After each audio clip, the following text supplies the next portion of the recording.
Welcome back to the channel, dear viewers. Tonight, we delve into a tale that uncovers deep family grief, accusations of betrayal, and a looming legal battle. The story is titled, My In-Laws Accused Me of Betraying My Late Husband and Threaten Legal Action Over a Family Heirloom. Join me as we unravel the events that turned cherished memories into a source of conflict and heartbreak. So, sit back, relax, and let's dive into this intense story. I, female 33, lost my husband very unexpectedly 7 years ago.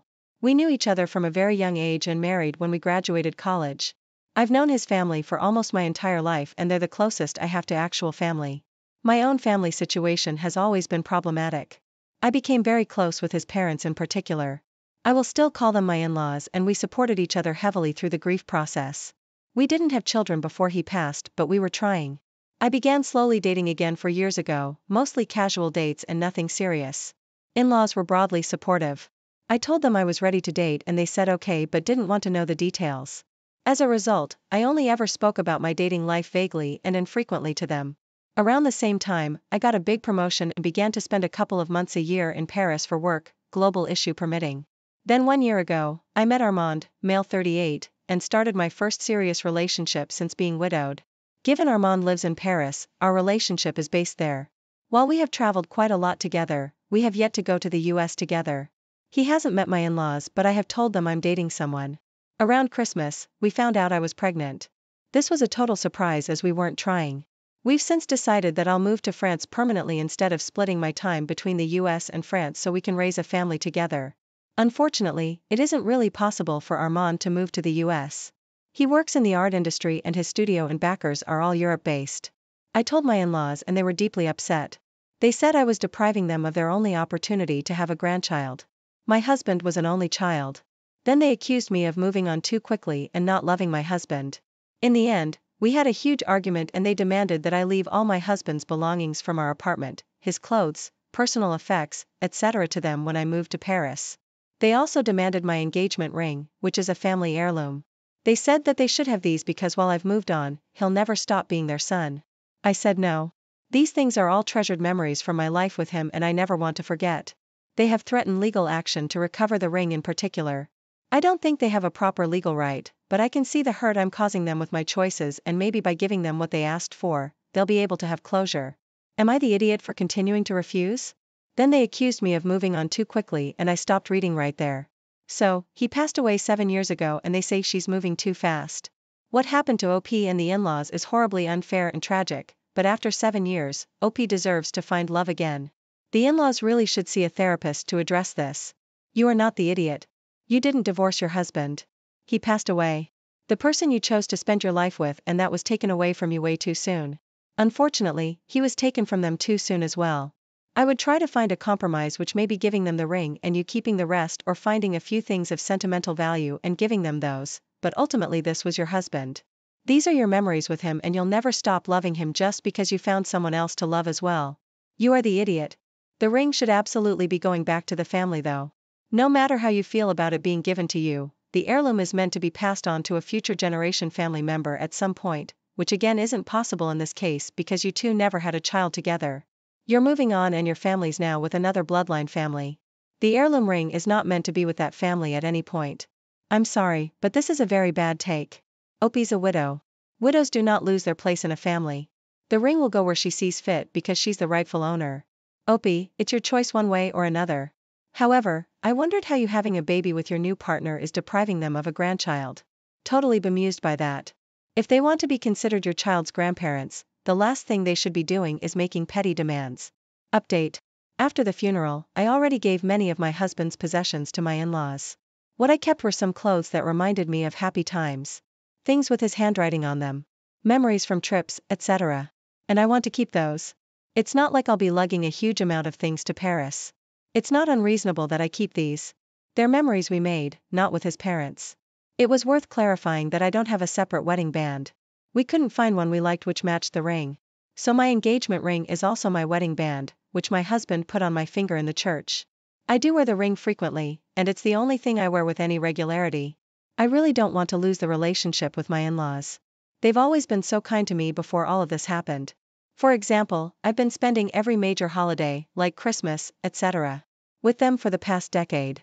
but neither do I want to bend to their unreasonable behavior. Moving to France and going completely silent isn't an option. I do want to repair the relationship in the long term. Ultimately, I'd love them to visit us. My 25 male stepdad has a gardening business. It's normally just him, but my brother 18 has been a big help and worked for him a lot over the years.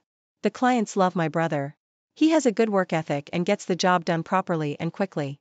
On the other hand, my stepbrother, 29, has worked for our stepdad a handful of times. Unfortunately, every time his work was sloppy and slow, and he spent the majority of his time on the phone, so stepdad never hired him again. Recently, stepdad has been sick.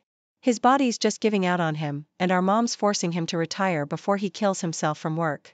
He wants to give the business over to my brother since he has the work ethic and the rapport with the clients like him.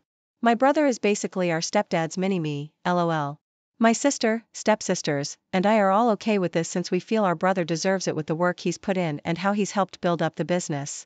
Our stepbrother, on the other hand, is angry and thinks he should get it since he's the biological child. I know I keep saying stepdad here, but that's just for clarity's sake, and he's very much our father and couldn't care less about biology. When our stepbrother was having his little fit about it, I told him to get over it and that he couldn't even hold a normal job, let alone run a business. Am I the idiot? Edit. The relationship is strained since stepbrother used to steal from him and us. He barely even sees any of us now, and that's not from our lack of trying. I don't even think he's met my stepsister's young son. Not the idiot. It might have been harsh the words you gave your stepbro, but honestly, that's the reality of the situation. It's dad's choice who he gives his business to, and he chose your brother, who would take care of it very well and is the person most likely to carry on the legacy. Would your stepbrother have been just as angry if your father had sold it to a stranger? He had nearly 10 years on your brother to build the rapport with your dad and his clients needed for this responsibility. This failure's on him. He saw your stepdad's hard work as something he could benefit from by slacking and doing none of the work going forward. I'm glad your stepdad and your siblings have a backbone. Your stepbrother's just looking to mooch, and that's it. Please ensure your dad gets all this in writing and certified by his wife and an attorney. If something unexpected happens to dad, the whole situation can become a crap show and fast. Get it in writing now so that the business, including the client list and physical assets, mowers, trucks, tools, all go to brother. You owe your stepbrother nothing, and if he keeps harassing you, feel free to block him. Backstory. My mother-in-law lived 4 hours from our city. Last year, she decided to sell her house and move near the family. She recently closed on another house here as her house was under contract. My wife stayed home overseeing some work on the new house and painting. My daughter, a first grader, and I went to my mother-in-law's house to get her moved out. My mother-in-law is the type of lady that exalts males on a glorified pedestal. Over the years, she's made numerous inappropriate remarks about my body build or my appearance. She's even gone as far as asking very personal questions. Nonetheless, her mouth has gotten her in significant trouble.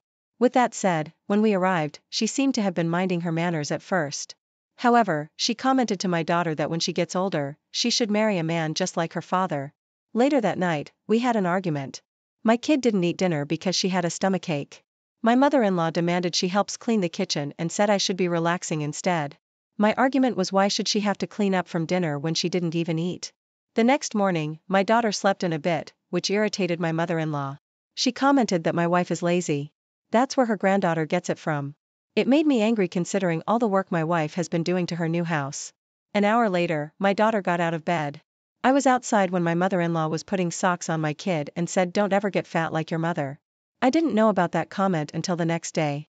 As they were packing boxes, I overheard my mother-in-law telling my daughter that her mother never wanted her. For the record, that's not true. My mother-in-law was hounding my wife to end the pregnancy because she said my wife would blow up even bigger and that having kids ruins lives. My child was upset and hurt. My instinct was to get her away from that environment. We got lunch and I took her to the beach to distract her mind. We talked it over and I promised her what her grandmother had said was not true. I called my wife and she and I spoke for a while. While they were on the phone, the comment about not getting fat like your mother was brought to my attention.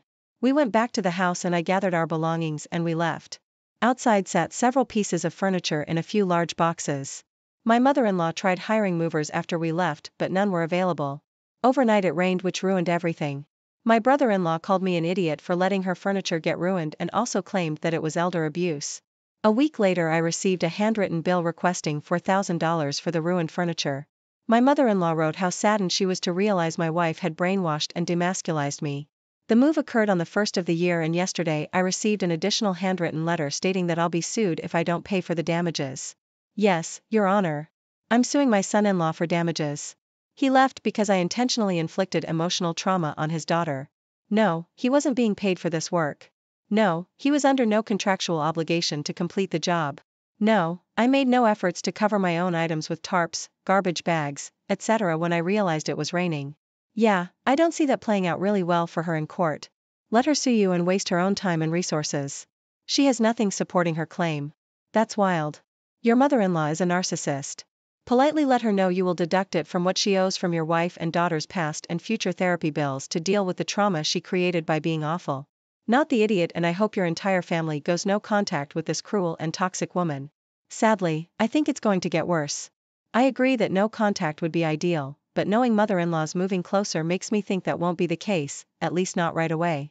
OP's wife is likely far too used to her mother's mistreatment, which makes it harder to build the boundaries necessary. If she does try to take a stand, you know her mom will use moving closer as a guilt trip and manipulation tactic. I, 22 female, will graduate from nursing school next June. I've started looking for jobs and I've been thinking I could try being a particular nurse, those that you hire to take care of a patient in their own home or if they need medical care 24/7. I prefer that for now as I got very anxious during my practices in hospitals. There are many patients and it's a very stressful situation if you don't have much experience. I plan to work as a domestic nurse for half a year and then try again to do work in a clinic or hospital after gaining experience. Well, I have a brother who's a young teen. He has autism and he's disabled from his waist down. My parents asked me if I'd be willing to work for them taking care of my brother. I said it was okay for me. A patient is a patient. Then they asked me how much the family discount was to consider hiring me. I told them they'll have to pay me full price if they wanted me to nurse my brother. There's no such thing as a family discount. They got angry. They told me I was doing this for them and for my brother and that there's stuff more important than money. What I'm asking is not unreasonable after all. I have to take my brother to therapy, shower him, clean him up, feed him, give him his medication, etc. All the same stuff I'd have to do with any other patient. I think I'm asking for fair pay that's consistent with how much work I'll do. I'll charge £25 per hour, which is the average where I live. I don't think I'm being too unreasonable. They told me there's stuff more important than money. Like what? Gems? They're welcome to pay you in those too. Of course, since money's so unimportant, your parents should have no problem giving that worthless cash to you. LOL? I hate parents that try to take advantage of a child's success for their gain. You are not the idiot, but I really don't think you should start your professional career by working for your seemingly entitled parents. 1. You need the real-world experience of interacting with new people. You might think of doing this through a care company. 2. You'll need a valid reference when you get ready to return to a hospital or clinical situation. Working for your parents is different. 3. You need to start earning for yourself so that if you do or say anything they don't like, they can't hold your wages over your head. Family and business do not mix. OP, excellent advice. I also foresee hours being an issue with this situation. OP is scheduled from 8 to 5, but her parents expect her to stay later or come in early because it's family and family helps out. Also, I hate to think it, but I can't help but wonder if OP's parents would sabotage a reference to keep them from progressing in their career so they have to keep working for their family.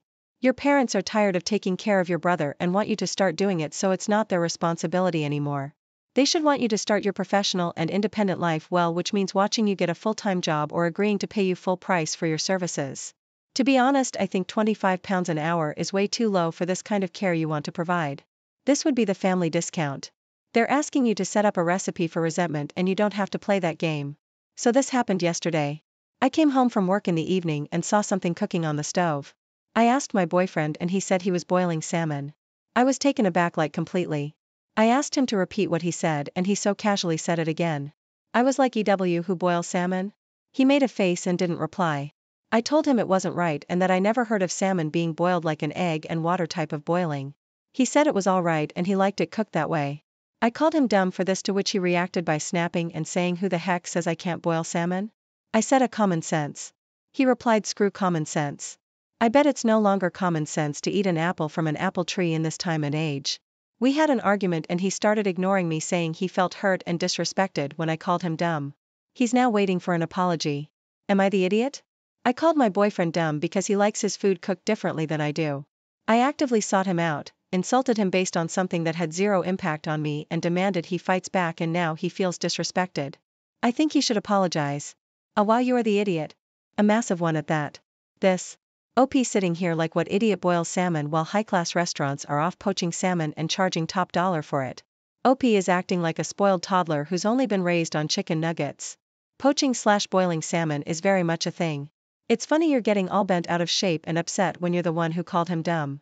Oh, Gordon Ramsay, he didn't even ask you to eat it. He cooked it for himself. He likes it and it's cooked, so food safety is not an issue either. Mind your own business. OP, don't call people names, especially people you love. He feels hurt and disrespected because you use disrespectful language while criticizing his perfectly acceptable choice. You owe him an apology and to change your behavior. And that, dear viewers, is how an attempt to move forward led to an unexpected and painful family rift. If you are captivated by this tale and want to hear more stories of family conflicts and unexpected revelations, be sure to like this video, subscribe to our channel, and hit the notification bell so you never miss an update. Share your thoughts and similar experiences in the comments below. Have you ever faced a situation where your past collided with your future in such a dramatic way? Until next time, remember, the ties that bind us can also be the ones that... Welcome back to the channel, dear viewers. Tonight, we delve into a tale that uncovers deep family secrets and sparks a heated conflict. The story is titled, I Discovered My Stepdad Abandoned His Kids and Kept It Secret for Years, Now My Family is in Chaos. Join me as we unravel the events that turned a seemingly perfect family life upside down. So, sit back, relax, and let's dive into this shocking story. I moved an hour away, started a job over the summer, and became close with a few coworkers. One of them and I have become actual friends outside of the office, and she's integrated me into her friend circle. After getting to know her backstory, Mom was abandoned while pregnant and had to raise 3 kids. We got close, and I consider her a good friend now. She's so sweet and nice. Last weekend, I was over at her mom's house getting ready to go out, and was looking at some pictures on her wall, and I saw one of her younger brothers and a man, and did a double take. He looks exactly like my stepfather, but younger. I tried to find another he was in, but that was it. She saw me staring at it and said that's her father, and I laughed and said he looks like my stepdad. She asked me his name, and I said it, and the color of her face left. She started calling her mom to come to the room, and the next 10 minutes consisted of me awkwardly answering their questions. Turns out my stepdad is her father. I met him when I was 6, so my friend would have been 8, and that's the time he left. He never mentioned having any kids, so it was shocking. It was horrible to hear them cry, and we never went out. I told them that he has a successful business, and maybe they could get money for back child support, but they said they didn't want anything from him. I went home this week, and things have just been awkward. My stepdad is so nice, and literally my only father figure, so to know he abandoned his biological kid is crazy. My stepdad just kept asking me why I'm acting weird, and I didn't say anything at first. My mom pulled me aside, and I told her everything. To my surprise, she didn't react. She said how he lives his life is his business, and I shouldn't judge him. This is coming from a former single mother. I remember her crying over my dad leaving us, and I was disgusted by what she said, so I told her loudly not to speak to me, and she's a hypocrite and stormed out of the house. My stepdad followed me to my car, saying that I needed to come back and apologize to my mom right now, and I told him to go and apologize to the kids he abandoned and listed their names. I told him to take care of his actual children. He looked like he would faint and went back inside the house. My mom has been sending me texts that I need to apologize to my stepdad for being an idiot to him and making him cry for days, and that he raised me and took care of me, and that I shouldn't forget that, and that if he didn't do what he did, I would be the one without a dad and to be grateful. I haven't replied back. Am I really the idiot? You need to apologize? Wow, the gall. You've discovered that your stepfather is not who you thought he was. He and your mom told you a massive lie of omission for your entire life. He and your mom walked away from innocent children he was legally and morally responsible for. The fact that he raised you and cared for you has very little bearing on this new information you've discovered. It's okay to be appalled and take time to process this shock, and for God's sake, you don't need to be the one apologizing, and you are not the idiot. Am I the only one who thinks her mom might have been the other woman who he left his family for? The timing seems suspect, plus her lack of reaction says a lot. Oof. It should go without saying that any parent who abandons their parental responsibilities is an idiot, but your mom? Oh boy, let's just say that if you ever find yourself on a lifeboat with limited food and water, make sure to sit outside pushing distance. Stepdad came into OP's life when she was 6. Her friend would have been 8 then, and that's when he left their family, so it adds up. I mean, it could have been a random chance that they met quickly after, but his willingness to jump into stepdadhood after abandoning his children so wholly also makes me feel like your theory's correct. If OP wants to know the truth, she may want to start with her friend's mom. I cannot imagine her mom or stepdad ever admitting that OP's mom knew, was in on it, or was the other woman. Wow. OP's mom is a cruel, cold woman. How awful to find out that both people who raised you are so selfish. I would hope that her friend would understand that OP isn't the bad guy here, but it may be hard for them to be around the person their father raised when he didn't stick around to raise them. For me personally, if I was the abandoned child, it would be too hard. Like, I couldn't imagine hearing stories about OP doing things with my father that he should have done with me. Update, I talked to mom and stepdad. They're saying the past is none of my business, and that even if it was, screaming to him to take care of his kids isn't the way to go about it, and that I only care about my feelings and no one else, which makes me wrong in this situation. My mom is saying my stepdad didn't do anything wrong to me, so he has nothing to apologize to me about, and I need to make a sincere apology soon. She's saying that I told him about the kids in the worst way possible, and I only said it to hurt him, so it makes me no better than him, and even worse. I'm planning a wedding and deciding everything regarding the guest list. Given the venue's small size, we have a hard cap of people allowed. We can only have 105 people. Anything after that would not be allowed due to fire codes and venue policy. I have an older sister, Mia, whose life is a bit of a mess. She and her latest ex-partner, and the dad of one of her kids, broke up in the last 6 months. She has 4 kids, who are all living at my parents' house for now. We opted not to have a child-free wedding, after there was so much drama about it. Mia's 4 kids, preschoolers to tween, will be at our wedding. She recently got an invite stating her name and her 4 kids' names. She then called me and said, I assume as an adult, I also get a +1. We told her no. She's not in a serious relationship, and she and her kids are already about 5% of our total guest list. Our caterer also doesn't charge less for kids, so we're paying about $400 for those 4 kids to be there. We don't want to pay another $100 for some random that she'd bring. She's not dating anyone, but she said she could easily find a date or bring a friend to have someone to dance with. We told her she has 4 kids there, which should be more than enough, instead of having a +1. My dad is on my side and is tired of her taking up their house. My mom is a little more sympathetic and says I should allow her to have a +1, because that's what you do for adults. Spending $600 on just my sister, her kids, and a date, when she's not seeing anyone seriously, seems ridiculous. She's pretty ticked off though. Am I being the idiot here? Not the idiot. I think you're being very generous in allowing her 4 children to attend, and she had the nerve to ask for an additional person? Wow, she's a bit of a choosy beggar, isn't she? It's your wedding and your money. If she wants to bring a +1, then let her pay the $100 it's going to be to feed that person. If your mom is all for it, then she can pay for your sister to have a +1. It's really cute that she wants to wine and dine someone at your expense, a person you've never met, and that she's not in a relationship. The wedding and reception are about the married couple after all. Who does she expect to babysit her children while she's dancing anyway? Are other people going to have to forego the dancing and babysit so she can have a good time?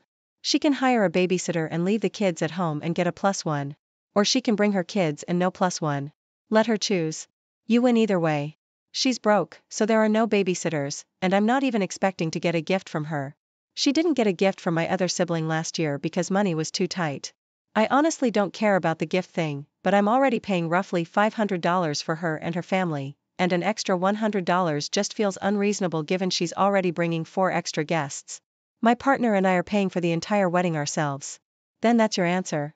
No means no, and you shouldn't have to justify it to anyone. It's your wedding and your money. Don't let anyone bully you into doing something you don't want to do. Your sister will be fine without a +5. My brother has 2 kids, ages young teen and tween, with his ex. They were high school sweethearts who had kids young, never married, and split when the kids were still little. They mostly always shared custody of the kids, but for about 8 months in 2017, the kids were primarily with my brother because his ex was homeless. She got herself together again, and she got married in 2020. Her husband has 3 or maybe 4 kids, and ever since she remarried, she's been asking my brother to include her stepkids in stuff that he does with my niece and nephew, like when he took them to Disney or when he took them to the aquarium, etc. My brother has always told her no and ignored her attempts to get him more involved. The kids don't like their step-siblings very much or their mom's husband when they do see him. It sounds like he's mostly absent, so they've never wanted them included in time with their dad. Lately, she's decided that since my brother isn't giving in, she'd focus on me and ask me to do these things with the kids. My husband, the kids, and I often do things with my brother and the kids. She knows this. She asked me in person a couple of times if I'd like to bring her stepkids along with us or watch out for them. I told her no. I told my brother. He told her to knock it off. Then a couple of weeks ago, my nephew came to me and said his mom wanted him and his sister to ask me to bring the stepkids along to a water park trip we had planned for May. He said they didn't want them to come, but his mom would be up his butt about it if he didn't ask. He said she wouldn't accept it when they told her I wouldn't say yes. So, I told him I would speak to his mom. So, I called her and she started as though I had already said yes. I told her I was calling to say no and stop asking. She told me I should give it a shot and that the kids are missing out and how great it would be for my niece and nephew. She said she'd have them ready and introduce us better before the weekend so the kids and I know each other. She said it would give the kids time to do stuff with their siblings. I told her that she needs to quit trying to pawn her stepkids off of my brother and me because she's been told no each time and it's getting closer to harassment and it's unfair to drag the kids in the middle. She told me she was looking out for her stepkids and I'm a nasty witch. My brother is so tired of her, but he can't do anything other than ignore her request. He's tried, but she doesn't want to listen. Am I the idiot? Not the idiot.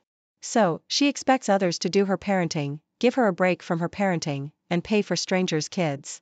Just because she said so? But she had a good reason from her perspective, so others should put up with it? The level of egocentrism is off the charts. This woman clearly does not want children, so why does she have some? And why did she marry a man with kids? Be prepared for the ding-dong ditch my kids approach of leaving them on your doorstep and driving off. When that happens, let her know in no uncertain terms. You will call the cops for child abandonment. A Ring camera might be a good idea, too. It sounds exhausting, but you're doing the right thing by holding firm on your boundaries. I can understand that it's hard for the mom to see her family not get along, but she chose to marry someone with children that her existing children don't seem to like. The best thing she can do would be to stop forcing everyone to be one big happy family and just give her kids space to come around on their own terms. My husband, 51, and I, 48, female, have 6 children. Our teen, Gianna, is a junior in high school, and our son, Riker, is in 7th grade. The kids are starting to have their school dances. The 7th grade dance is later this month, and the junior banquet is in early May. We've gone shopping for dress clothes for all the dances. We bought Gianna's dress a few weeks ago. Gianna has usually been a good kid throughout her life. This school year has been slightly harder than others, though. Around 2 months ago, we got a call from Gianna's choir teacher saying that Gianna and a few other altos were making insulting jokes about some of the new pieces she introduced, including an Urdu song and a song from the Honduras. We talked to Gianna about her actions, and we made her write an apology to her teacher and write a 5-paragraph essay on why it's important to respect music from other cultures. Riker has a friend from his baseball team who is Honduran. He was born here, but his mom was born in Honduras, and his dad is mixed. When Riker heard about this, he was quite mad, and he asked if he could have his friend come over and teach her about the culture there. We allowed this, and he came over with his parents, and they made food, and Riker and his friend talked about sports and music there. Gianna was very clearly not enjoying it, but we made her engage anyways. Our daughter and a group of her friends, including her boyfriend, got in trouble last week for making the same jokes again. We took her phone to investigate where this hatred could come from. Riker had his friends over for a sleepover the night we found out about this. During dinner, the boys were talking about how their coach would never let them live through it if they bullied a kid or made that kind of joke. My husband and I tried helping guide them through their feelings, like asking them about the diverse athletes they liked. Gianna was hanging out with friends at the mall that night, some of whom were doing dress shopping for the upcoming dance. Unfortunately, our son and the boys decided to use this as an opportunity to trash the dress, using mud, drinks, and cutting a few holes in the dress. We found out when Gianna came home, entered her room, and saw the dress. The boys were laughing, and Riker said they did it because Gianna didn't deserve to go to the banquet, saying how there could be kids that looked like his Honduran friend. We told Riker we were trying our best to educate her in a very white town. We're also white. We told him that this was the wrong way to take out his anger, and that as a result, he couldn't go to a 7th grade dance. Riker told us to shut up and spent the rest of his night in his room with the boys. Riker texted my parents and siblings, as well as my in-laws, and a few have called us and come to his defense, saying he's just a kid who was trying to cope with anger. So, now we're unsure if we are in the wrong. Am I the idiot? Edit. We haven't decided if Gianna's allowed to her dance yet, but she's already had her phone taken away as a punishment, though. You are the idiot. I don't understand how destroying a dress comes with a bigger punishment than getting in trouble for the same crime twice.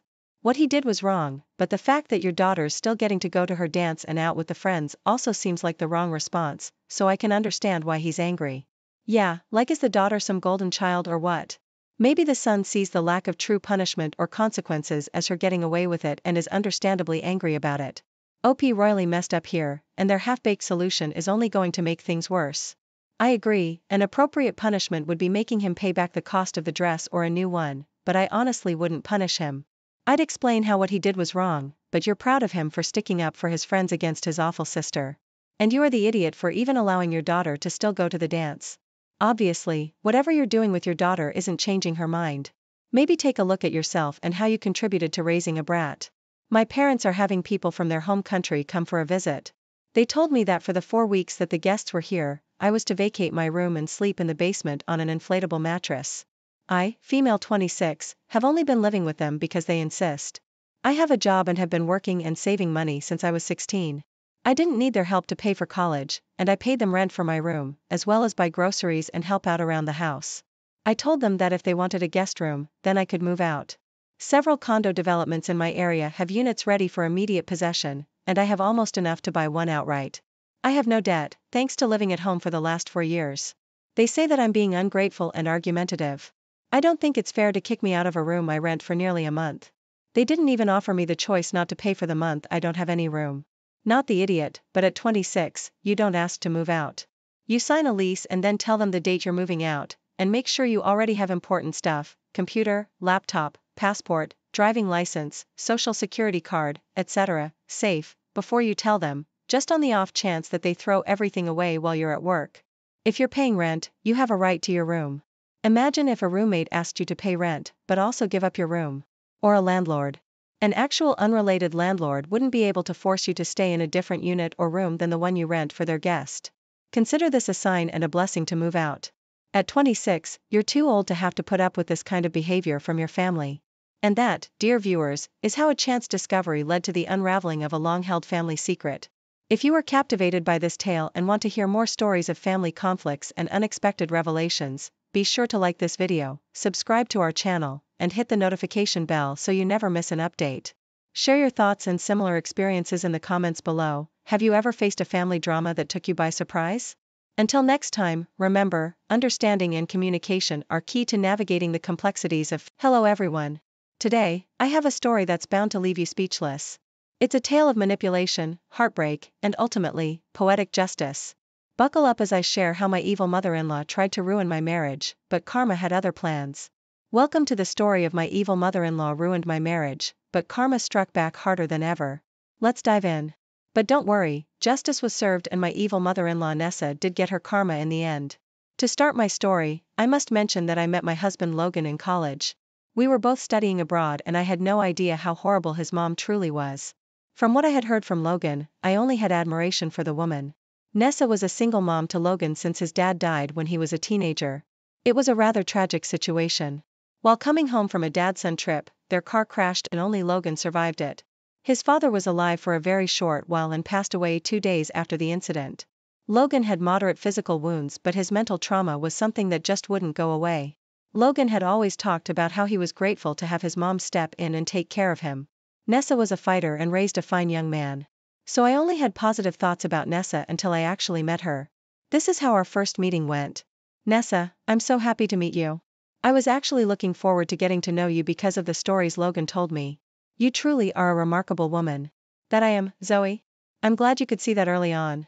I'm not someone to be messed with. I did have to suffer a lot raising Logan alone. Yes, you have truly raised a fine young man. Logan has landed such a great job and is so good at taking care of others. He loves you a lot, you know. He has achieved so much to make you happy. I hope you're proud of him. Why should I be proud of him? Logan has only done the bare minimum. I deserve that after losing my husband due to his stupidity. I swear Logan had gone rock beside me. I was seriously taken aback by Nessa's words as well. I had no idea how to react to that. What Nessa said was nothing short of mean and horrible. I said, "What do you mean, Nessa? It's very unfortunate that your husband died in an accident, but what does Logan have to do with it?" Oh, well, he had everything to do with it. If Logan had not insisted on leaving me alone and going on a dad-son trip, my husband would still be alive. It is because of him that I lost my dear husband. Am I right, Logan? Yes, you're right, Mom. I really shouldn't have insisted on that trip. I'm sorry, Mom. Did you see that, Zoe? Even Logan accepts his mistake. That is one of the reasons why he is so close to me. I am his responsibility now. Let me warn you, Zoe, Logan will always put me before you. He will always remember his duty to me. Guys, the dinner was an eye-opener for me. I sat there in shock while Logan kept his head down and just took the blame for his father's death. Nessa had a gala time blaming him and reminding him how she should always be his priority. I stayed with Nessa for 2 days and what I heard broke my heart. Nessa actively blamed Logan and has been doing it his entire life. That way she kept him under her thumb and made him fund her life. It was just bizarre and I felt bad for Logan. One night I sat him down and tried to make him understand how wrong Nessa was. I said, Logan, you shouldn't listen to your mother. She's just trying to control you by shifting the blame for the accident on you. This is not okay. Zoe, Mom's right. In a way I am responsible for Dad's passing. I've already accepted it. You don't have to feel sorry for me. Logan, you are crazy. You need to seriously get some distance from your mom and analyze her ways. She's emotionally manipulating you and taking advantage of you. Look, Zoe, even if you're right, what can I do? I need to take care of her. She's the only one I have left. Before my dad died I had promised him that I would do everything to help my mom. I can't back down on that promise. It's true that I took Dad away from her. I want to make up for that mistake. It's my duty. I tried my best to make Logan understand what a snake his mom was. But he would never listen to me. Nessa made good use of his fresh trauma and manipulated him into thinking that he owed Nessa everything in his life. Nessa was taking full advantage of that. My good opinion about her was already in shambles and I started to hate her. Nessa wasn't stupid. She knew that I would try to make Logan see the truth about her. So she constantly created trouble between me and Logan. Despite everything, I married Logan because he was an amazing man. I knew that his love for me was true. I also knew that I couldn't just walk away from him knowing how vulnerable he was. We got married and soon Logan purchased an expensive mansion for us. Guess who showed up right after we moved in? Yes, it was Nessa. One day she just showed up with her stuff and declared that she would stay with us. Why, you may ask? Of course, because she deserves it for losing her husband due to Logan's fault. I swear even typing this out makes me want to knock her out. You could only imagine my anger when she sat in front of me and berated Logan for not inviting her sooner. Logan, of course, gave in and allowed her to stay. He was already shouldering her expenses and paying her rent, so it was nothing new for her. But it turned out to be a nightmare for me. Nessa made my life a living hell. She started to manipulate Logan into thinking that I was a gold digger who didn't want him to take care of her. Yes, I didn't want Logan to shoulder all of Nessa's expenses because she was a toxic manipulator and abuser. I don't know why she thought I was a gold digger because I contributed to the household and had a job, albeit not as good as Logan. Anyway, after a year of fights and screaming matches, I have had enough and left the house. I moved into a friend's empty apartment and gave Logan an ultimatum. I said, listen to me, Logan, I can't live with your mom like this. We have been taking all her responsibilities and she is still running around abusing us. Hell, she had moved on to trying to break us up. I can't take this anymore. You refuse to punish her or do anything about this situation. Zoe, what can I do? You know I can't speak against my mom. I'm the reason she's alone and without a partner. I don't have the place to tell her off. I'm so sorry, Zoe, I want to support you but I don't know how. Listen to me, Logan, you have to see past your mom's manipulating tactics and take a stand for us. This can't continue. I won't go back to that house while she's there. If you think you can't do anything, then it's best we get a divorce. I was honestly tired of Nessa and at the end of my wits, so it was natural for me to consider divorce. I didn't want to be with someone who wouldn't stand up for me, but Logan wasn't willing to let me go. He immediately panicked and started to beg. He said, Zoe, I can't evict my mom from the house. I promised my father that I'd take care of her. I won't be able to make her homeless or kick her out, but I will buy a new house, Zoe. I'll sell whatever I own and buy a house for you. No, I don't think that would be a good idea. As much as I want to get away from your mother, I also don't want to financially cripple you. Fine then, you can. I'll pay the down payment and take a mortgage. I promise I'll get you away from my mother. If I leave her the house, she will at least create less problems in our life. I'll slowly cut her off, Zoe. I promise you that I will make sure you never face this situation again. Logan literally begged me to give him a chance. I won't lie to you guys, but I did feel hesitant to accept his request. I did love him a lot, but I was doubtful that his mom would leave us alone. However, after a lot of careful consideration, I decided to give him a chance. But things would be different for us. It was hard to start a new life with Logan. Nessa threw a fit when he talked about moving out. Thankfully, Logan pacified her by saying the house would be hers and she wouldn't have to leave her favorite place. Also, Logan promised to send her an allowance every month so that she wouldn't have to fend for herself. While this was going on, I continued to stay apart from my husband. I wanted to see his resolve and only waited till he had purchased a house and started the mortgage payments. He was the one who set everything up, so I knew he was serious. 2 months after the house purchase, I moved back in with Logan. Nessa threw a fit and tried to cause problems. She stormed into our new house and said, "Why the hell is that witch back with you, Logan? I thought we had gotten rid of her for good. You don't need a gold digger in your life like that. Look at this, Logan. She even made you buy a new house. Mom, you have no right to say what I do with my own marriage. You wanted Zoe gone but I didn't. We have decided to mend our relationship and marriage. You should be happy for us." "Why the hell would I be happy, Logan? First, Zoe tried to kick me out of your house and now she made you buy her a new house. She's just proving me right in thinking that she is a gold digger. Why would you still want that in your life?" "Mom, I love Zoe. Buying a new place was solely my decision. Zoe had nothing to do with it. You are not a saint either, Mom. You did create a host of problems for Zoe too. So far, I have never stood up against you but you are taking things too far. Don't make me regret supporting you, Mom." My dear mother-in-law turned pale when Logan talked to her like that. She had never expected Logan to stand up for me like that. I know that to most people it is nothing remarkable but to me it was. I knew how much strength it took Logan to stand up to his mom. Nessa, of course, cried and lamented about how he was treating her very cruelly. It was a complete drama and I wisely kept my mouth shut. I didn't want to interfere and somehow give Nessa the chance to make me the bad guy again. Plus, I didn't even have to say anything. Logan continued to covertly threaten Nessa about cutting off her monthly allowance if she continued to cause problems. That shut her up eventually but Nessa's words also gave me some food for thought. When Nessa was gone, Logan started to apologize to me again for his mom's words. He was worried that I would bolt after the small incident. He was really caught between a rock and a hard place. It honestly made me feel very sad for him. It was then that I decided that we needed some more changes. I said, "Logan, I really appreciate how you stood up for me today. I know it's not enough and a little late but I appreciate it anyway. I will do that again if Mom tries to create problems, Zoe. Please don't leave me again. I swear I will make things right."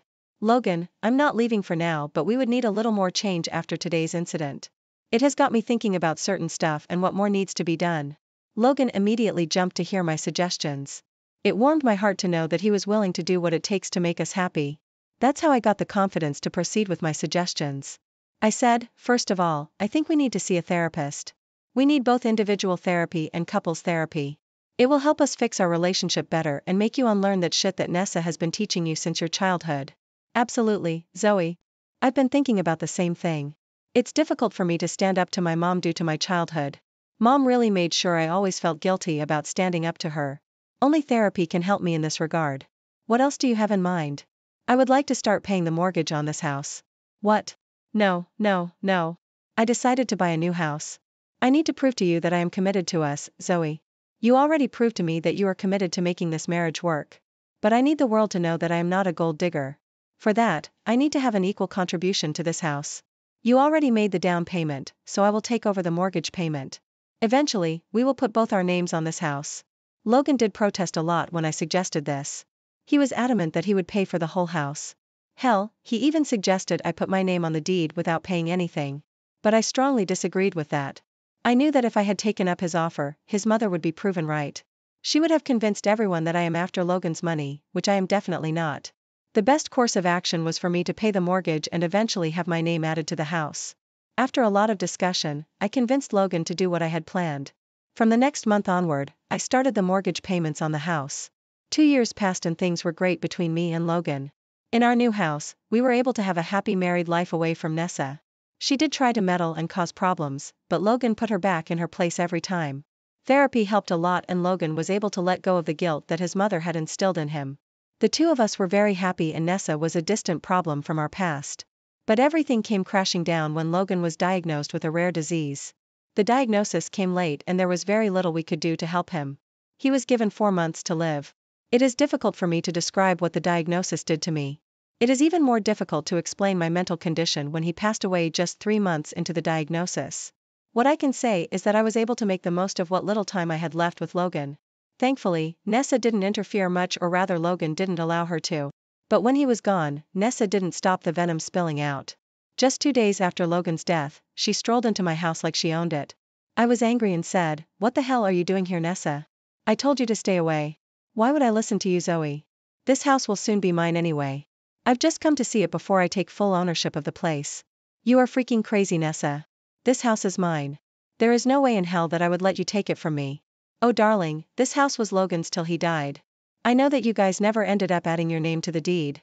Before he died, Logan had promised me that I would receive this house in his will. Nessa's words made me panic instantly. She was right about the house. As the years passed, we didn't have the chance to put my name on the deed. It was actually still completely in Logan's name. Now Nessa was saying that Logan had promised her the house. I had a hard time believing that Logan had betrayed me so cruelly, but until the will was read, there was no way to tell. On the day of Logan's funeral, things were tense between me and Nessa. We were both pretty sad, although Nessa made a big show of crying every time someone came near her. How did I know? Well, she actually smirked at me when people left me to comfort her. It was starting to get on my nerves, especially because I really wanted to grieve my late husband in peace. I didn't want to make that day about me, so I kept my mouth shut and avoided any confrontations. The real drama started when me and Nessa were called by Logan's lawyer to read the will. When the will was finally read, I discovered to my great horror that Logan had indeed named Nessa as the new owner of the new house. I was honestly in shock while Nessa laughed in my face and kept saying how Logan would always put her above me. The lawyer sort of gave her the stink eye to keep her quiet while he read the next part of the will. While I couldn't understand why Logan would give Nessa a house that I was paying for, the lawyer read the rest of Logan's will. Nessa didn't pay attention to it because she was busy laughing at me, but I knew what my dear husband had done when the entire will was read. I smiled a little at Nessa when the lawyer said, "So, as you can see, the smaller house that was purchased recently will go to Mrs. Nessa here. Oh God, my son does love me a lot, doesn't he? He left me 2 freaking houses while his gold digger wife didn't get anything." I'm not sure you understand the will correctly, Mom. Maybe instead of laughing at your daughter-in-law, you should have paid more attention to the last part of the will. What? What are you talking about? Well, let me put these simple words for you, Mom. The bigger house that you're living in right now is going to Zoe and the smaller house with an active mortgage is going to you. This means you will have to empty your existing place and take on the mortgage at the smaller house. Nessa's face completely changed when she realized what Logan had done. Her precious son hadn't left her everything in his will. Instead, he had left her a small house with an outstanding mortgage that she would have to shoulder. I, his wife, ended up inheriting the bigger house from which Nessa had forcefully made me move. It was the last bit of revenge that my dear husband took on my behalf. Nessa was in complete shock. She couldn't believe what she was hearing. She said, "Excuse me? What are you even talking about? That can't be true. My son would never do that to me. You are lying. This is some sort of a scheme against me. You are accusing me of being unprofessional, Mom? That is a serious allegation that I won't entertain. I will provide you with a copy of the will so that you can cross-check the facts." Oh, hell yes. I am going to take a copy and see for myself. The lawyer looked pretty ticked off as he handed us both the will. True to his words, the will stated what the lawyer had already told us. My husband hadn't betrayed me. He actually screwed Nessa over as a last act of revenge. I knew he did it for both me and him. He was finally able to teach Nessa a lesson. Seeing Nessa's face, I could tell that she wasn't pleased. She started to cry and yell at both me and the lawyer. It was just bizarre the way she was behaving. Even the lawyer looked like he was at the end of his wits. Nessa kept saying, "This is bullshit. This can't happen. Someone has sabotaged this will. This will is 100% genuine, Mom. Mr. Logan had himself drawn it up a month before he died. And this will is rock solid. I will contest this will. I won't let Zoe take what's rightfully mine. I will sue you, Zoe." "Go right ahead, Nessa. Your son has made sure that the will is ironclad. You can't do anything about it. If you want to contest, you will have to use your own money. By the way, I hope you realize your allowance will stop from next month." Nessa looked at me in panic when I said that. She hadn't thought about that either. She was so used to having Logan take care of her that she didn't even plan what would happen when he wasn't around. I guess she had really thought that Logan would leave her everything in his will. So my little warning sparked some doubts in her. She said, "No, no, no, that can't be possible. I'm entitled to an allowance, right?" "I didn't think so, ma'am. Since there is no clause about an allowance, it means you are not entitled to any. Besides, the will clearly says that all monetary possessions of my late client will go to his wife. So any allowance you get will depend on your daughter-in-law. If you think I will give you any money, you need to think again, Nessa. That will never happen. So don't even bother asking me." "No, no, this can't be happening." Nessa sank to the floor crying like a banshee. The lawyer and I ignored her to carry on our own conversation. She remained on the floor crying and cursing me out while I casually strolled out of the funeral home after I was done. Nessa had her karma served to her and it was now time to face the music. As the days passed, Nessa desperately tried to go against the will. She spent the last bits of her money trying to find a lawyer who would contest the will. Well, to no one's surprise, everyone refused. While she was busy doing this, I had served her an eviction notice. The house she lived in was mine now anyway. As the month was up, she tried to beg me to let her stay there. She even tried to use her crocodile tears to make me give her money. I closed the door on her face, of course. I was living with a friend and moved into the big house where Nessa was forced to move out. She moved into the small house and was stuck paying the mortgage. Since she had no money of her own and no job, she had to ultimately sell the house. The sale needed to be quick, so Nessa lost out on a lot of money. Not to mention the fact that the house wasn't even paid off completely. All in all, she only got enough money to support her for a year. I was there in my new house watching her every move. I saw her destruction with my own eyes. My stupid mother-in-law didn't even last a year with that money. Her terrible financial decisions made her homeless and penniless well within 8 months. Nessa did come back to beg me for help again. She tried to emotionally manipulate me by saying that her son would have wanted me to help her. I laughed in her face and told her son already made his intentions clear. She didn't like that one bit. This time she couldn't even form a retort because she was down on her luck. Karma is truly an amazing thing. I saw her last week when I was out grocery shopping. She works at the cash counter now. She pretended not to know me. It was well and good with me. I didn't even feel sorry for her. I heard she's renting a place with 5 people now. All I can say is that she deserves it. As for me, I'm content being single in a big house and with the beautiful memories of my husband. If this story touched your heart, please give this video a thumbs up and share it with others who might need to hear it. Don't forget to subscribe to our channel and hit the bell icon so you never miss a new story. We'd love to hear your thoughts and experiences in the comments below. Thanks for watching, and stay tuned for more. Welcome back to our channel, where we dive into the most jaw-dropping tales of family drama and relationship twists. Today, I have a story that will leave you on the edge of your seat. Imagine planning a peaceful family vacation, only to have it almost derailed by the most unexpected and shocking revelation. Buckle up, as I take you through this wild journey titled, "My Mother-in-Law Burned My Passport to Ruin Our Vacation, Then I Found Out She Has Feelings for Me." Our story begins with a man named Liam, who has been enduring the relentless antics of his mother-in-law, Isabella. Little did he know, this family trip would uncover secrets that would change everything. My name's Liam and I'm a 35-year-old man.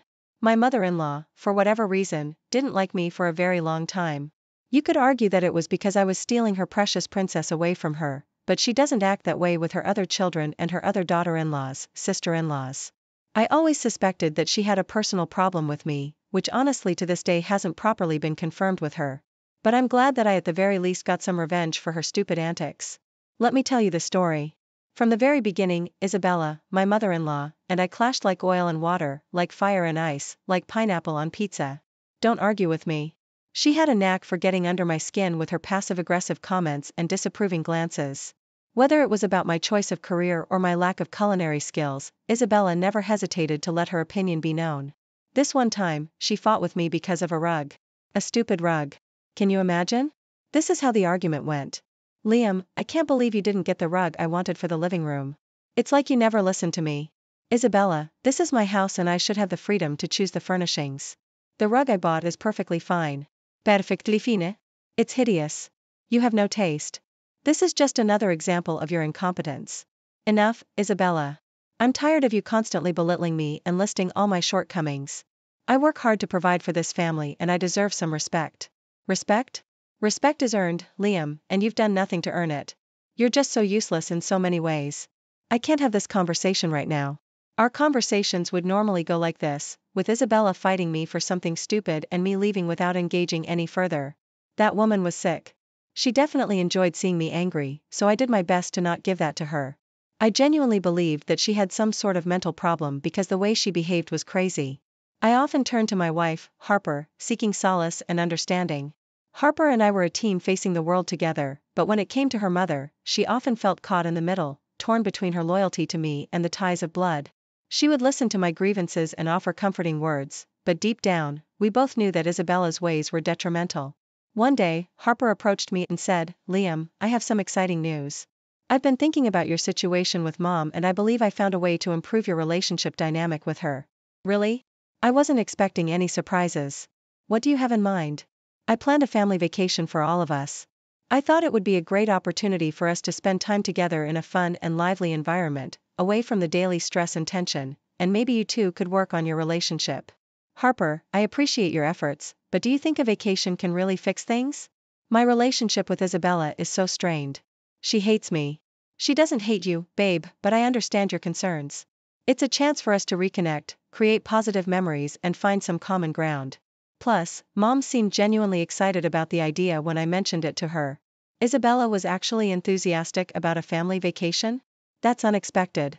Yes, I was just as surprised as you are. Maybe this is an opportunity for a fresh start.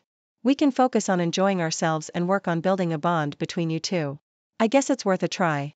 If it means a chance to improve our relationship, then I'm willing to give it a shot. That's the spirit, Liam. I believe this vacation can bring us closer together.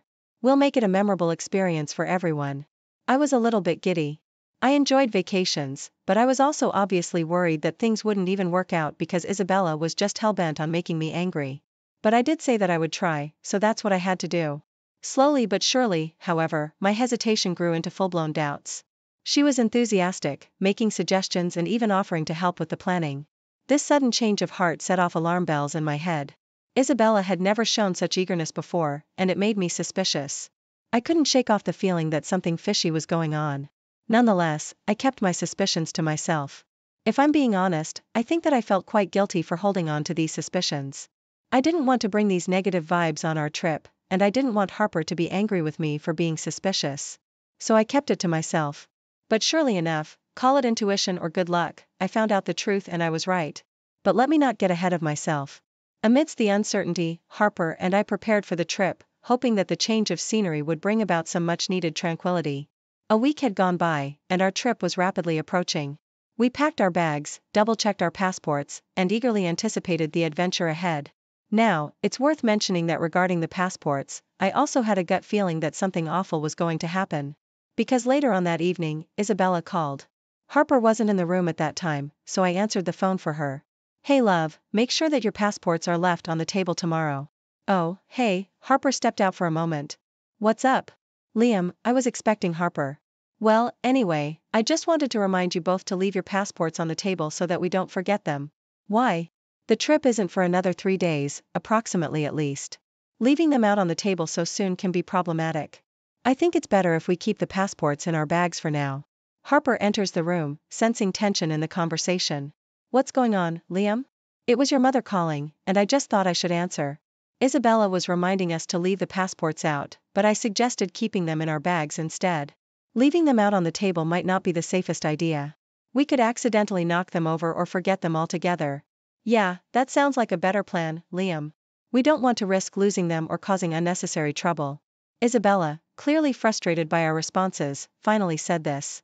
Fine, I need the passports out, especially your passport, Liam. You're so useless. I'm sure you'll forget it if it's not right in front of you. Why did you need my passport specifically, and why would you say that? Well, it's because you're always so absent-minded and irresponsible.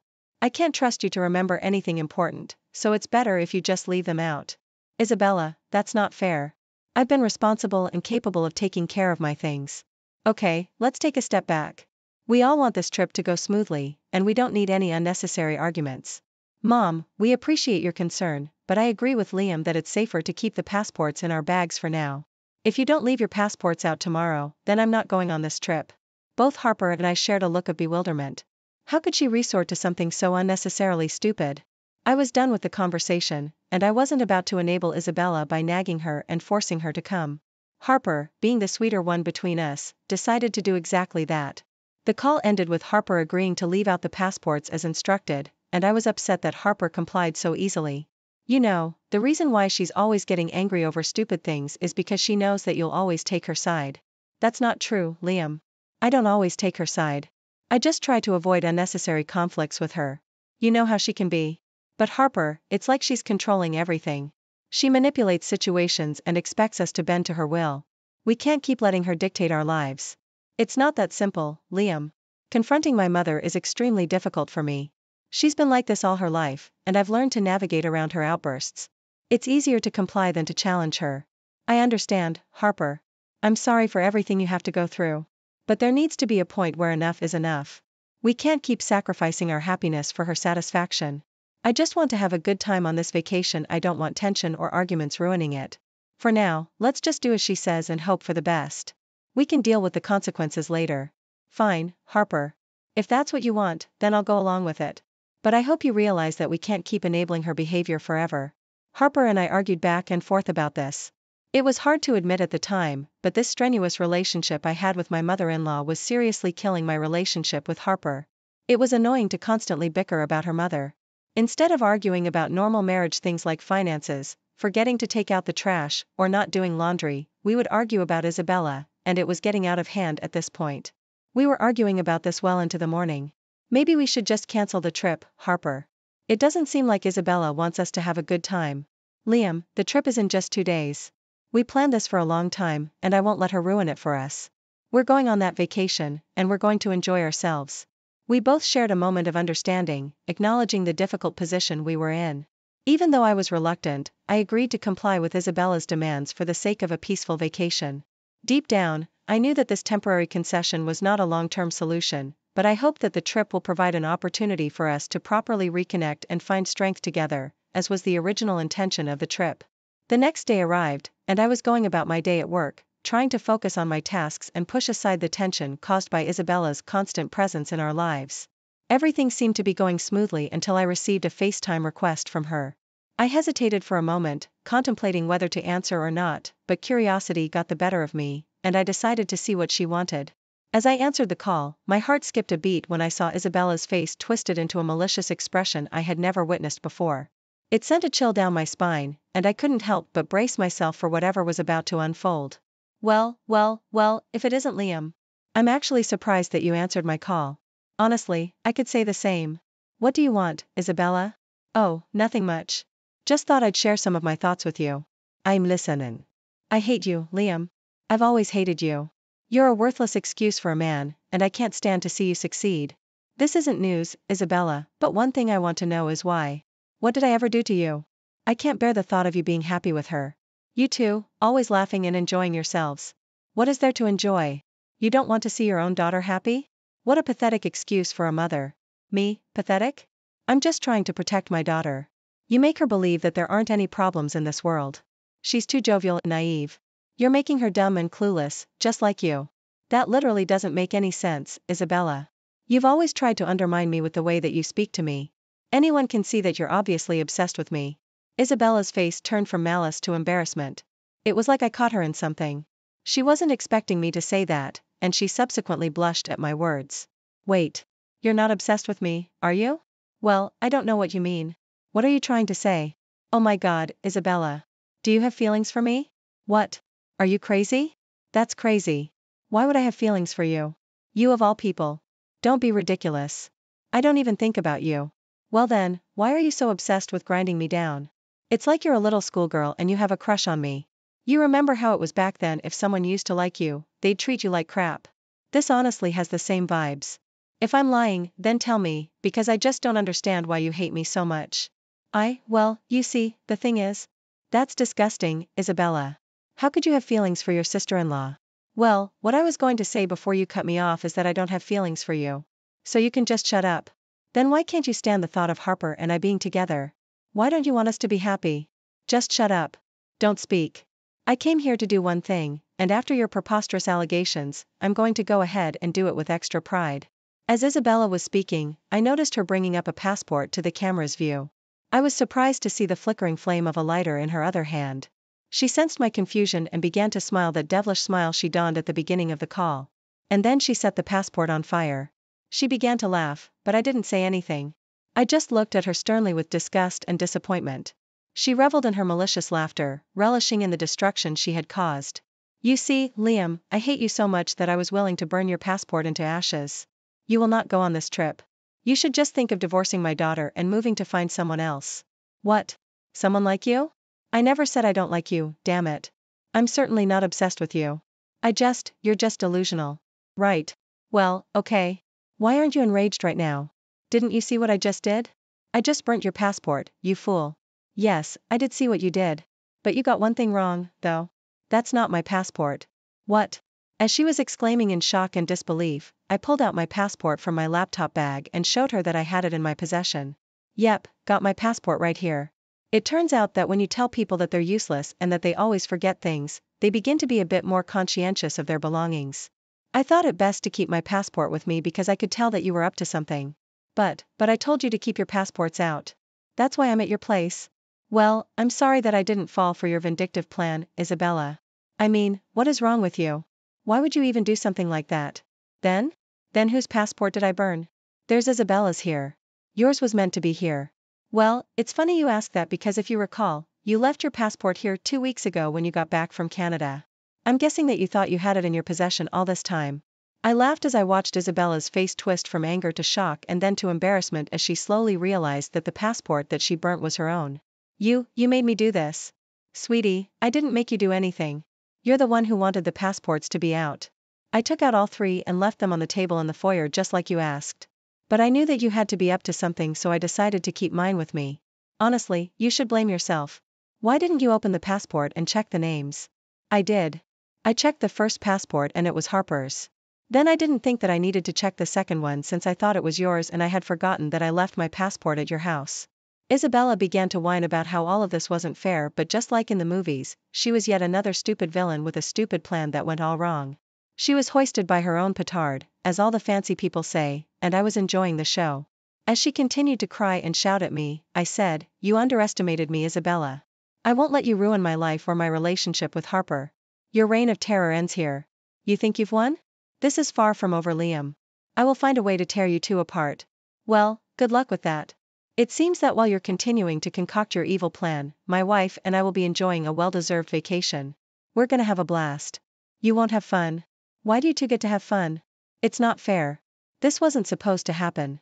I continued to laugh at her in her silly state of confusion and anguish, and I eventually cut the call because I was tired of the drama and I was sufficiently satisfied with how things turned out since she was the one who brought herself to her own demise. I could tell that even after the call had ended, she was furious with herself for being so foolish. I went to the security guy at my job and asked him if he could give me the camera and audio footage of my office from the past hour even though it was against company policy. He hesitated, but after briefly explaining the situation and upon reviewing what was recorded in my office himself, he gave me the footage as a favor. I'm guessing he understood that this was too important and that the truth had to be revealed. With the physical evidence of Isabella's deceit in hand, I went home and revealed everything to my wife, and by the end of everything, she was trembling with rage. Is this a bad time to say I told you that your mom was crazy? Don't test me, Liam. I'm beyond pissed. Does she really have some sort of crush on you? That's horrible. I genuinely believe so. I mean, why else would she act that way? That's why she's been so evil to me. I'm guessing she was trying to suppress her feelings, and her burning my passport would mean that I wouldn't go on the trip and she wouldn't have to witness us being so lovey-dovey to each other. Oh my God, I don't even know what to say at this point. And the fact that I let her in today, none the wiser. She must have called you and burnt the passport while I was out getting her medication so that I wouldn't suspect anything. Well, her plan almost worked. Had she just paid better attention to what she was doing. Both Harper and I laughed bitterly at the drama that was before us. Harper called her mother and with some very colorful language, berated her for her stupidity. Isabella tried to deny everything, which made Harper more enraged as she revealed the footage that I had gotten from work. Isabella, for the millionth time that day, was too stunned and embarrassed to articulate a coherent response, signifying that she had, yet again, been caught in a lie. They went back and forth with Isabella trying to lie and Harper berating her each time and presenting her with her inconsistencies. Harper ended the call with her mother very bitterly, vowing not to speak to her ever again. Harper and I went on vacation. I'm not gonna lie, it wasn't the greatest experience considering just 2 days prior we got some really shocking and disturbing news. My wife, unfortunately, felt like an idiot for not seeing through her mother all this time. But I tried my best to make my wife laugh by reminding her that her mother was the stupid one for burning her own passport. Although the vacation trip wasn't a 10 out of 10, it wasn't a waste because we did genuinely enjoy ourselves. I distanced myself from Isabella, considering her weird feelings about me, and Harper wasn't answering any calls, texts or emails from her, staying true to her promise to never speak to her again. Isabella then tried to get other family members involved in this by saying we're bad kids for not listening to her and what she has to say. She's just lucky that we haven't released the footage to the other family members just yet. So for now, it's her word against ours. But Harper and I are seriously considering showing the other family members the information we uncovered. What do you guys think? Should we keep this matter private or should we expose Isabella to everyone? If this story touched your heart, please give this video a thumbs up and share it with others who might need to hear it. Don't forget to subscribe to our channel and hit the bell icon so you never miss a new story. We'd love to hear your thoughts and experiences in the comments below. Thanks for watching, and stay tuned for more. Hello, lovely viewers, and welcome back to our storytelling session. Today's tale is one of shock, betrayal, and sweet, sweet revenge. Picture this: you come home early to surprise your beloved spouse, only to find them entangled with someone else in your own bed. It's the stuff of nightmares, isn't it? But what happens next is a plot twist you won't see coming. Join me as we delve into the story titled, I Came Home Early to Surprise My Wife and Found Her in Bed with Another Man. Here's how I got my revenge. What he then came home to was terrifying. He saw his wife in bed with her affair partner, but rather than confronting them, he recorded them for proof, then walked out and ghosted her. Now, she's history. Let's get into today's story to find out what happened. So, I went on a work trip for a week and told my partner of 3 years, ex, that I was coming home on Sunday, but I had actually booked a fly-in yesterday and take her on a surprise date for her birthday, which I otherwise would have missed. I messaged ex happy birthday yesterday morning and asked what she was doing for the day, to which she replied she would be having a wine and movies night with her friend, Y, who lives in our apartment block. I reiterated that I could not wait to be home on Sunday. She said she couldn't wait and that she loved me. It has been really hard to write and relive this, but when I got home, I parked out by the front of the building on the street, and when I walked through the code gate, I couldn't see lights on up by our balcony. I did see Y's lights on, so I assumed X would be at her place. I didn't even have to enter, as her place was on ground level, and I saw through her window she was on her couch watching TV alone. I figured maybe X was out, so I walked up our 3 flights of stairs, and as I approached the door, I could hear it, and my heart just sank. The sound of R&B music, moaning and knocking.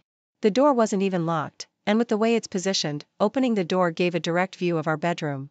I just slightly opened the door and saw my girlfriend straddled on top of who I instantly recognized to be a guy from the gym we go to. I think what stood out to me more was that it looked like it was unprotected sex, as I could see everything.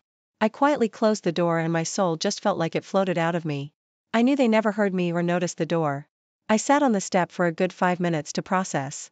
This has always been my worst nightmare, but to literally have it play out exactly how I dreaded, another man in our bed just gripped at the heart. I couldn't cry as it felt so surreal. Was this really happening? Was I dreaming? The continued sounds quickly brought me back to earth.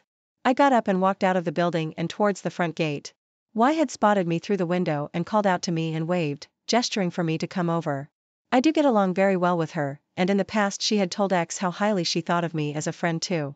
She had also openly told X that she found me attractive and asked if I had single friends who were also my nationality, from New Zealand. There had always been chemistry between us the first time I met Y, but that always stayed buried in my mind. I put on a brave face and walked into her apartment.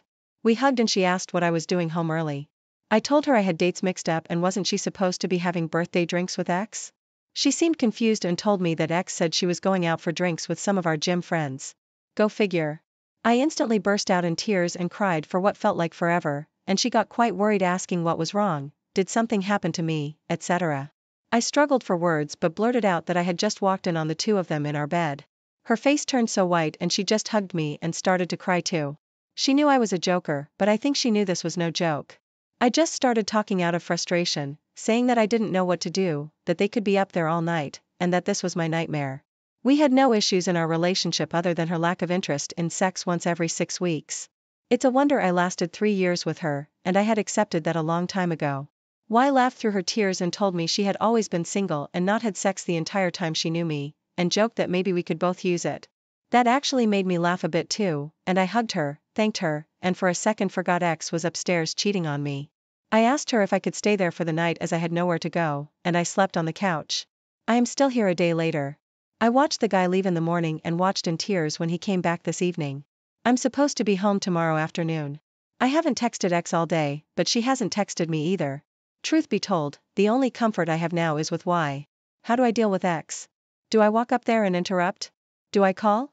Firstly, I want to thank everyone for their views, opinions, and advice. I'm still trying to keep up with reading the comments. I appreciate those saying I should have had a backbone or spine. To be honest, I'd be saying the same things to someone else. This is my first experience with infidelity, so it was easier to judge until it actually happened to me. Anywho, before I tell you what has happened today, I will answer a few questions. Me. I have my own business and run it end to end by myself. I travel maybe 3 times a year to meet with production facilities and do quality checks for my product. Physically, I am 6 feet 6 inches, 124 kilograms, and I play rugby and have done a lot of boxing, so I can definitely defend myself. However, I do not go around using that. I absolutely tower over that piece of crap guy in every way. I earn a very comfortable living, as does X, so a split will not financially cripple either of us. And we're not married. The tears have been shed. I realize this was a blessing in disguise, and I know what I need to do. Apartment. We split all the bills 50-50 and have 4 months and a week left on a year-long lease which has both our names on it. We had been actively looking for a home to buy. I guess I dodged a bullet there. Why? What a woman. Aside from her personality, she is absolutely gorgeous. How she is and always has been single, I will never know, and she has not been intimate with anyone in over 3 years, according to X. She has been on my side through it all without saying a cruel word about X. She understands it was a bad thing to do towards me and that it does not involve her. That being said, she has said once X inevitably owns up to it, she will likely stop being friends with her. She has not tried to come on to me like a rebound and has just been super supportive. That alone speaks volumes to her character. X works in a hospital and is very attractive. Nice woman, but can be quite self-centered. In hindsight, we were basically just friends. We have only ever had protected sex because she does not want to get pregnant or go on the pill, and it was once in a blue moon. I guess I just accepted it and got too comfortable in the relationship being what it was. I'm just trying to get my head around how she never even showed signs that she was cheating. I know I'm not perfect, but I have always been good to her, always cooked for her, and did a lot around the house. We went on dates regularly. I told her things about her to make her feel loved, and I always got brushed off after what I thought was a good night. I now question why. If she didn't want me, why did she stay for so long? My plan. I intended to call her this morning to say my flight would be leaving earlier and that could she pick me up at the airport earlier. With the airport being a 40-minute drive away, I would use this time to go up and pack all of my things and rush them to my car. Y said I could put some of it in her spare room. Once X noticed my things missing, she would try to call me, message me, etc., and I would simply respond with a photo of the two of them in bed. After reading comments, I decided the cruelest punishment for her would be to have no closure. I would explain to the property manager my circumstances and go and stay with a friend until I could find a new place. X could cover the rent. She could certainly afford it. I do have the option to stay with Y, but that is way too close to X and I do not want to do anything with Y that could ruin our friendship, even though I know her and I are inevitable. The outcome. I went up very early in the morning and very quietly opened the door. Fortunately, they were asleep on the bed, so I took a photo of them, but it was weird. I almost felt guilty about violating privacy when my entire relationship was violated. I did not feel sad anymore, just angry and betrayed. I noticed his shoes on the floor next to my various, much larger pairs. I decided to take a photo of those and use it first. I figured it would be a more subtle way that she would likely lie about until I hit her with the photo of them in bed. I went back down to Y's and waited around for another hour or so until I was certain X would be awake. I tried to call but got no answer, and twice again to no answer. I looked at Y and we both just knew what was happening. After about a half hour, she called me and sounded very much awake and like everything was very much normal. I tried to put on my normal voice and told her my flight was leaving 2 hours earlier than I thought. I asked if she could collect me at 1 p.m. She said yes and that she loved me, that she was at her parents' for breakfast and that they said hello. Lie. On that note, her parents love me and will be broken about this. I went and laid down for a few hours to run through what I would get from the apartment. Other than clothes and a few appliances, most of my stuff was already boxed as I knew that if we bought a house, I wanted an easy move. Around midday, I saw X go down to the car park and I gave it a few minutes after she left before I moved my car and went upstairs. It smelled like air freshener and I noticed new sheets and covers on the bed. All the dishes were done. She went to every length to cover up that anyone else had ever been there. It took me all but 10 minutes to gather all of my things. If I forgot anything, I probably didn't care about it. It did feel weird knowing it would be a goodbye to the place I called home, but I felt strong. X sent me a message asking where I was as she was at the arrivals area. I replied and said I was held up and that I would Uber home. Maybe an hour later, a bunch of missed calls and messages came in asking where all of my stuff was and if something had happened. My heart nearly beat out of my chest when I sent the photo of the shoes saying these aren't my size. She had the audacity to reply saying that they were her brother's from when he picked her up to go to mom and dad's. Did I not say she would pull something like that? I didn't even want to discuss it, but I knew she was cornered, so I sent the photo of them in bed and I left it at that. She did not even try to call. I was expecting a wave of calls or texts. In my eyes, that was me leaving her, and I know I could have called her out or caught them in the act and confronted them, but I wanted her to know I knew and that she would never be able to know how or explain herself. I will not tarnish her name as it is not in my nature and I do not want to ruin her life, but she can live with this forever, although I doubt she has a conscience. I have left Wise as I know X will be down to see her soon, and I met my friends nearby collecting today's rundown to relay to you all. If it were not for Y, this would have been a lot harder, but I know she will sever her friendship with X in the next day or two. I am doing well and looking ahead. This hurt at first, but I'm glad I found out now and not after we bought a home. I have sent an email to the property manager informing her of our sudden split and that she would be covering the rent until the lease ended and that she could keep the bond. I think the pain for X will be when Y and I begin our inevitable relationship. Good for you, OP, glad to hear that you didn't tolerate any of the crap your ex has put you through and have immediately moved on. You do not need to give her any kind of closure whatsoever. She needs to suffer the consequences for her actions and the pain she has caused you. If I were you, I would not get involved with Y right now. I feel like it is too early for you to do that. Instead, I would call your friends and family, tell them everything that happened, and ask if you can stay with them temporarily for the time being. If you're on a lease with her, then contact your landlord and tell them what happened so that you can get taken off. I wish you the best with your situation, OP. Thanks for taking the time to listen to today's story. Don't forget to like and subscribe if you haven't done so yet, and comment below on what your thoughts are on today's story. If there's a story you would like to share with me about your own situation or someone else's, then please do not hesitate to contact me. Take care, everyone. If this story touched your heart, please give this video a thumbs up and share it with others who might need to hear it. Don't forget to subscribe to our channel and hit the bell icon so you never miss a new story. We'd love to hear your thoughts and experiences in the comments below. Thanks for watching, and stay tuned for more